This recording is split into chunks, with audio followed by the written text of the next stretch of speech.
आज मैंने एक सर्विस वाली गाड़ी खरीदी जो चोर चोरी करके भाग रहा है। चलो देखते हैं उसे पकड़ पाते हैं या नहीं।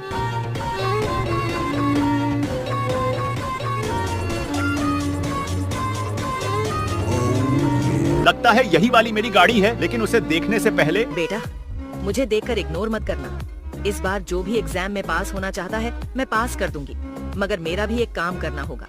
तुम्हें इस वीडियो को एक लाइक और चैनल को सब्सक्राइब करना होगा और 5 सच्चे मित्र को शेयर करना होगा। और मेरे बेटे जाते जाते कमेंट में सरस्वती माँ लिख दो। इसका पापड़ बन गया।